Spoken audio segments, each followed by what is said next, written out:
the mayor said that today no one had done so, referring to no one had applied for this position of code enforcement.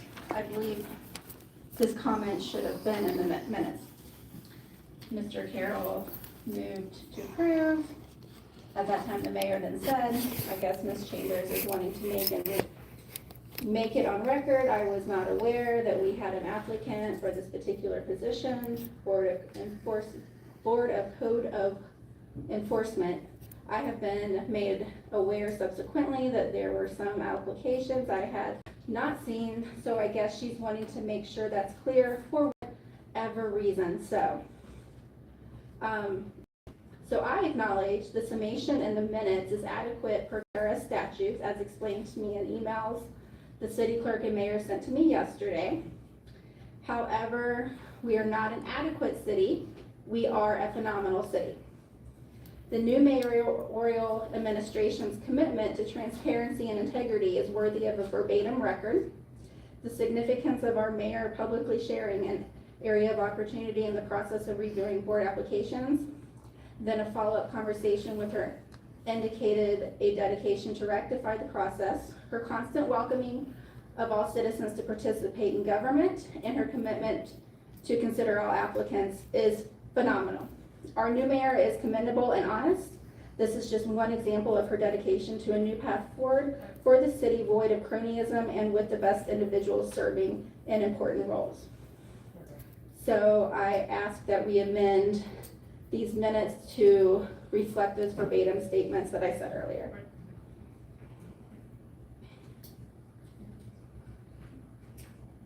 The minutes were corrected in the previous minutes. Right, they were, absolutely they were. But in these minutes, it doesn't reflect the conversation that we had. It just summarizes that there was an error that was corrected. So it doesn't include the comments that you made thereafter saying that you did have a application that you weren't aware of. And I think that's a pretty noble thing to do. And then after we spoke and you said, you know, you're gonna make sure that we fix that process, and I think that shows a lot of integrity, and we need to have that in the minutes. That's just my opinion. Is there any other discussion? Anyone want to add anything?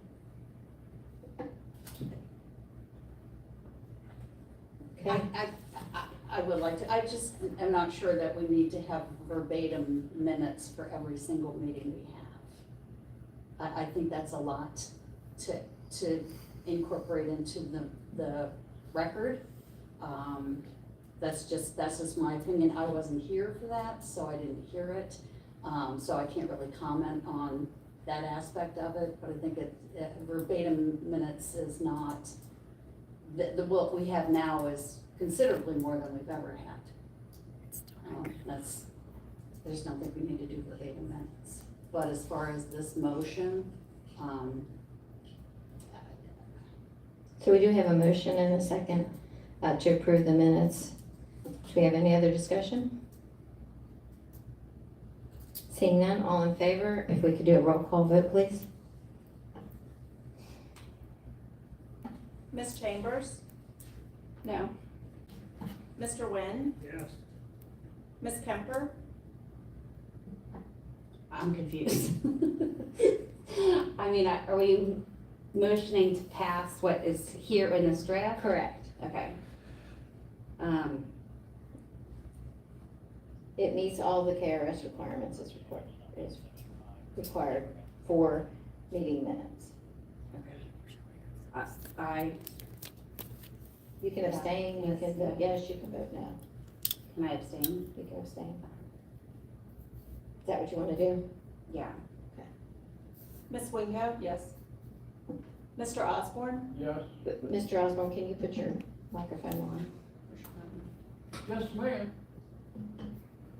Mayor, motion passes 3-1 to approve the minutes with an abstention from Councilmember Kemper. Next item on the agenda is ordinance 019-2023. It's an ordinance approving a zoning map amendment.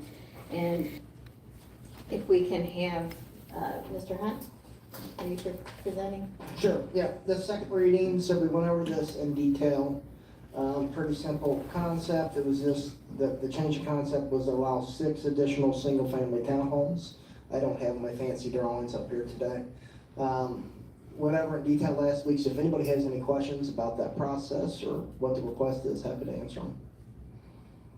Is there any questions? This is the property that's behind Donatos that we talked about last week? Yeah. Correct, behind Torres, Yeah. that area there. Okay. So we have ordinance 019-2023, an ordinance adopting and approving a zoning map amendment for Union Commercial Plan Development, UCPD, to Urban Residential 1 Plan Development, UR1/PD, for an approximate 0.5 acre site located at 2011 Terrace Court, Florence, Kentucky, to allow the development of 6 attached single-family residential units. Terrace Townhomes LLC. The ordinance adopts and approves the zoning map amendment from Union Commercial Plan Development, UCPD, to Urban Residential 1 Plan Development, UR1PD, for an approximate 0.5 acre site located at 2011 Terrace Court, Florence, Kentucky, to allow the development of 6 attached single-family residential units. The full text of ordinance 019-2023, including its exhibits, is available for examination in the office of the city clerk of the city of Florence, Kentucky, in the Florence Government Center, 8100 Ewing Boulevard, Florence, Kentucky, during regular office hours. Do I have a motion to approve? So moved. Ms. Wingo? Second. Second. I think that was Ms. Kemper. Any other discussion? Seeing none, can we do a roll call vote? Ms. Chambers? Aye. Mr. Nguyen? Ms. Kemper? Aye. Ms. Wingo? Yes. Mr. Osborne? Yes. Mayor, motion passes 5-0. All right, next item is the mayor's report. Independence Day celebration on July 3rd was a success. We're estimating a few thousand people came out to the Florence Government Center to view the fireworks and many more in the area. We're very thankful for all the city personnel that came, and the vendors, the volunteers, community partners that came to make the event happen. And the fireworks show was pretty spectacular. It was about a 25-30 minute fireworks show. The 36th Annual Boone County Senior Picnic is scheduled for September 13th at 9 a.m. at the Boone County Fairgrounds. Tickets will be available for purchase for residents 55 and over, beginning August 1st, 2023. You can purchase the tickets at the Florence Finance Department and at the Florence Senior Center during normal office hours. City of Florence will host a national night out. That's Tuesday, August 1st from 5 to 7. The event will be held at the Florence Government Center right here, 8100 Ewing Boulevard, and the Police Department, the Public Services Department, and the Fire and EMS Department will have equipment on display. There will be vendors and food provided to the attendees, and is a great opportunity to connect with city officials, city personnel, and council members. The Kiwanis of Boone County has organized a school supply drive benefiting Boone County Schools Youth Service Center until August 4th. There is a drop box in the Florence Government Center lobby. Supplies needed are backpacks, 3-ring binders, pencils, markers, and healthy snacks. Of course, Florence does not have our own city schools, so we do cooperate with Boone County Schools, who do serve our city residents at their schools.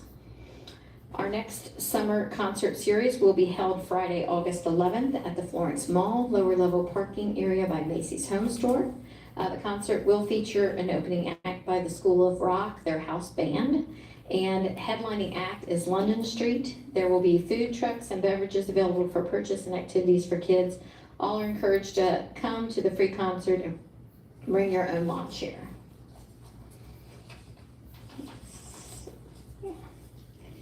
And do we have any department heads that desire recognition? Any council members that desire recognition? I just want to say that Jenna and I both attended the fireworks, and it was fantastic. Oh, good. They did, I think it was a great job. Everyone did a great job, Victoria, and I really enjoyed the police presence. There was just, not only was there a police presence, but everyone had a smile on their face. So it was just a really good event showing the community coming together. Very good. Anyone else? just that the city's dive team has a meet across the way here after this meeting, and it's the second to last home meet, so there's one more dive meet if anybody wants to come see some diving. Awesome. Anybody else on council? Anyone in the audience desire recognition? Yes, I have a question, I want to ask. go to the podium, please. I'm not normally one that will get up and, but I. Can you check and just make sure that the podium, the green light is on there? And if you, I think it's green, isn't it, Perry? Here. And then if you could say your name, state your address. Sarah or the- Williamson, Manderley Drive in Florence. I have a question about the encampment at Mary Rose Mission and what the city is going to do. I admire Mary Rose Mission for the work they do. I think that's a fantastic organization. I think the Florence Christian Church does a fantastic job. But I can't believe that the city thinks it's okay for that to be an encampment in the parking lot. I came through early on Saturday morning, and there were tents set up in the parking lot. So I just wondered what was going on to address So that. Chief Brown, can you address that partially?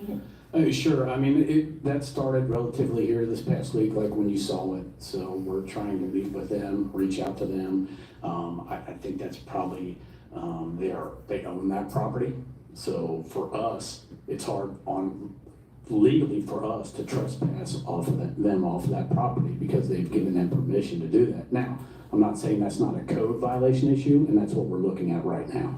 So before we approach that subject with them, we want to make sure legally where we stand. Typically speaking, when we have encampments in and around the city, our officers are out there every day and they're visiting the camps. Typically, we get a letter of trespass from the property owner that allows us to do that. And then we trespass people off of those lots. This one, and we do get those from time to time where somebody will say, I'm going to let them do that. And then it comes before a code issue because trespassing, the KRS for that won't fit without them telling me they're trespassing from the law. It's an eyesore. It Yeah. has to be something.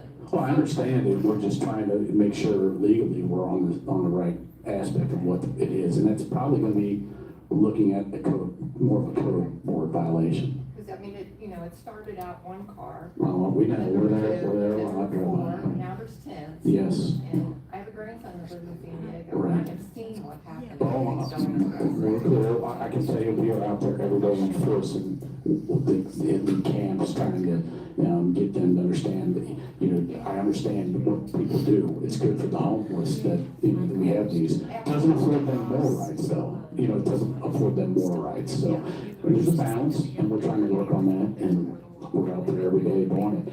I will tell you on our night shift, because the area on Main Street has a lot of facilities that help the homeless.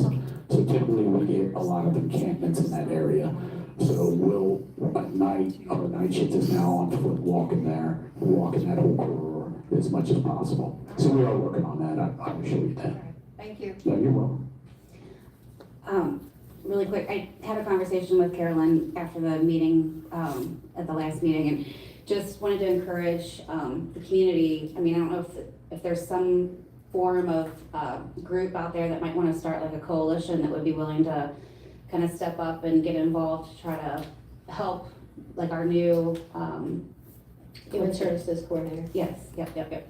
So that, the voices can be heard and can, collaborate with the new person that we're hiring. So, thank you. Jenna. All right. I think I might want to. No, you go Okay. ahead, please. I think I might want to say something. My name's Stacy Arnett, Curtis Way in Florence. I'm concerned with, I was wondering what the city ordinance is on the loitering. I call them bums. Most of them are bums. I know there's people that are housing intolerant and all this. We're not talking about them.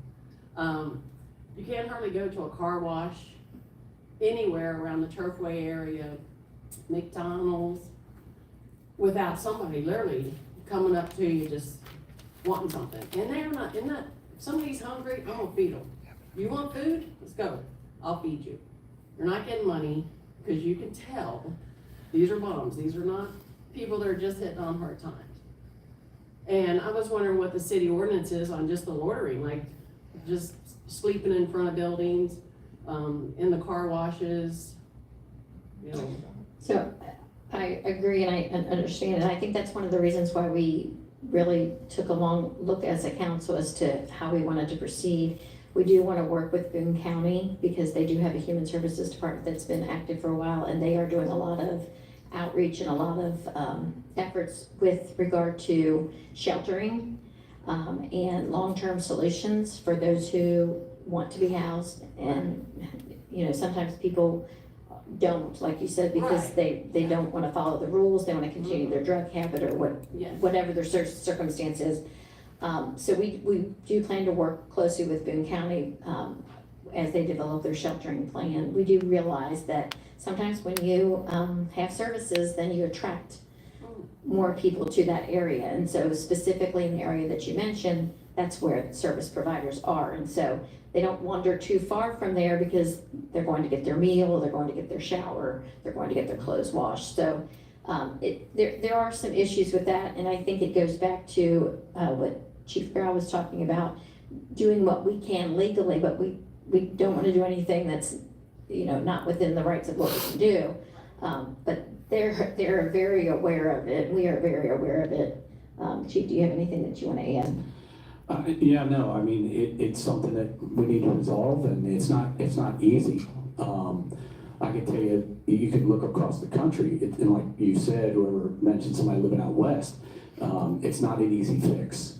But there are cities that have done a pretty good job of it. They're mostly larger cities, if you look at Houston, Bakersfield, and it's not an easy solution, right?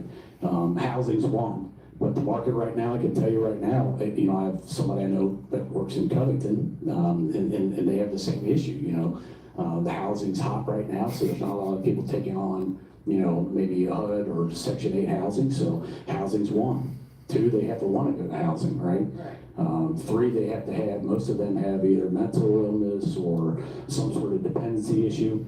And I can tell you, that's one aspect that we're looking at as well. Northern Kentucky needs some, I think, more programs for dependency issues. Mental health. Because if I find housing for them, but they're following the same cycle, they'll be evicted quickly, and they're back to square one. So it's not a simple fix, but we are working on it. And that's, if you look at the cities that have done the best, that's what they have done.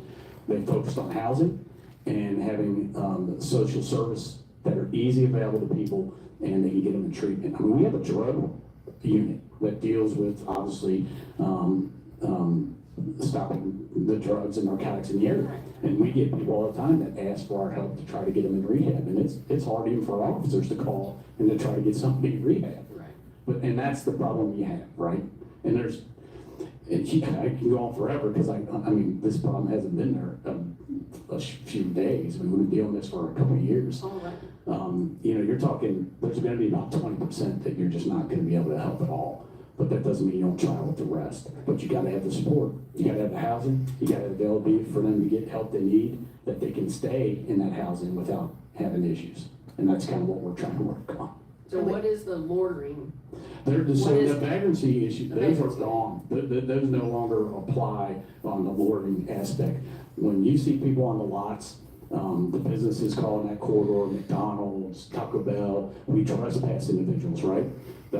We use a state statute that says, hey, management doesn't allow you here anymore. If you come back, you'll be cited and or taken to jail. I'll be honest. Well, there's one person we just looked. I think we've arrested 55 times in the last year. But he's not going to go anywhere because he's got a dependency issue and he's got a place where he, you know, gets what he needs. Food. Yeah, and they're getting more aggressive. Yeah. I mean, there's the one, there's one that walks around with a cart that he literally is out. He's been there for 15 years. Right. That's Winchester is what his name Yeah. is. Right? And then the other one, they call him John Denver. Right. And we do, every time we're out with them, we ask them if we can get them help, and can we take them somewhere. Well, I gave them an umbrella. I mean, I'm compassionate for them. You know, I have compassion. But that's the cycle. But the loitering side Right. is. That's the cycle we're in. We arrest them, the jail, we go to jail. There's usually no bond, they OR, they come back right back. They get a bus pass and they're back in the city. where they can get what they need. And those people are doing good work for those people, but the problem is, we weren't set up to fix the issue. And that's what all towns out west are. They got so many now, they can't even, if they get housing, they can't do it. So I think with, the city creating that new position, working with the county, that's where you have to start. Housing and help these people get treatment to where they can be functional and maintain that housing. Yeah, but the ones that I'm talking about. All they're right, not- we're clear on the ones that Yeah, we can I mean, talk about. Yes, ma'am. the other part, that's, The vagrancy statutes have been Yeah. long been gone. Yeah, that's something they did away with a You're, while you're ago. saying the state revoked those laws? Yeah, so we deal mostly with trespass is what we use, criminal trespass, which is a state law. so when they do come up to you and they're aggressive, can you call the police? Yeah, and depending on what lot they're on, if they're out in the open, then, we can talk with them, but there is not like a lawyering per se. Now, if they did something to, menacing or something that fits that statute, then we would deal with that, absolutely.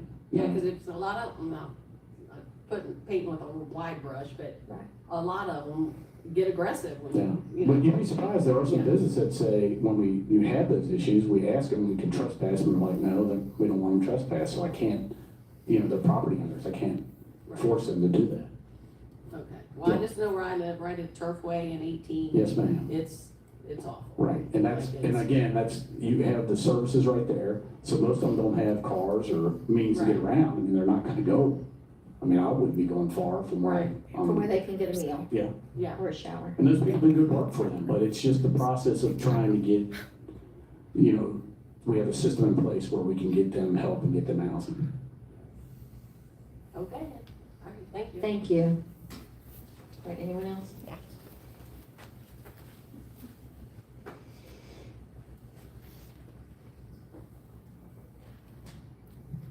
All right, Angela Cable, Ridgeview Avenue. I wasn't gonna get up here today, but, and I don't have anything scripted, but I just wanted to, it's kind of multifaceted a little bit here. Councilmember Chambers had made a great point about how, something was brought up, minutes were approved, then we go look at the minutes, and then instead of, we're not at, how do I want to word this? As a citizen, I don't expect anybody to type up verbatim our meetings. But something that is stated, that is approved, and then that approval in those minutes is summarized, as opposed to just verbatimly saying what was said, I believe shows a lack of transparency. It shows a lack of taking responsibility. It shows a lack of, I'm not placing blame on anybody, but I'm lucky enough to be able to come to meetings every week. Other people aren't. So when they do their open records request, all they see is that there was somebody who, someone on the council who has made a motion that something was not, properly stated. And then it was approved to, for the changes to be made, but then the approved minutes doesn't actually state it, it's summarized.